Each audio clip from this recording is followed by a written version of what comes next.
Madame, monsieur, bonjour et bienvenue dans le JT de la Revue Fiduciaire. À la une de ce lundi 11 mai, réduction d'impôts pour dons, Covid-19 avec les nouveaux élargissements du Fonds de solidarité et pour finir, le plan de déconfinement du ministère du Travail.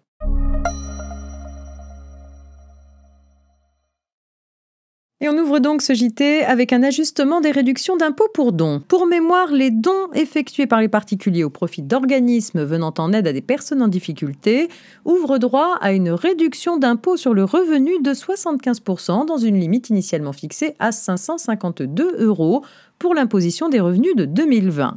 Dans le cadre de la crise sanitaire, ce seuil a été porté de 552 à 1 000 € pour l'imposition des revenus de 2020.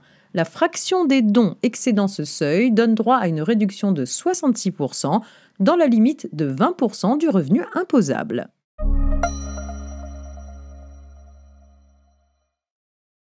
Covid-19 avec les nouveaux élargissements du Fonds de solidarité. Le ministre de l'Économie et des Finances a annoncé le 4 mai dernier 2 nouveaux élargissements du Fonds de solidarité à destination des TPE. Un premier élargissement aurait lieu au profit des personnes qui touchent une petite retraite et qui travaillent en même temps à leur compte pour compléter leurs revenus. Écartées du dispositif, elles deviendraient éligibles. Un second élargissement concernerait cette fois l'aide complémentaire apportée par les régions aux entreprises bénéficiaires de l'aide de l'État. Dans la version initiale du dispositif, l'aide complémentaire de la région est réservée aux entreprises qui comptent au moins un salarié.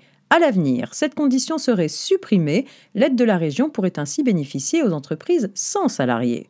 On notera que certaines régions, comme la Bourgogne-Franche-Comté et le Grand Est, avaient déjà pris l'initiative de mettre en place un dispositif de soutien financier destiné aux entreprises privées de l'aide complémentaire, faute de salariés.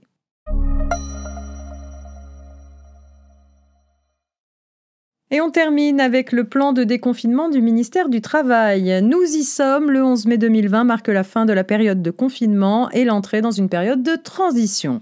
Les entreprises sont invitées à reprendre leur activité tout en privilégiant le télétravail et en intégrant à leur organisation de nombreuses mesures d'hygiène et de sécurité.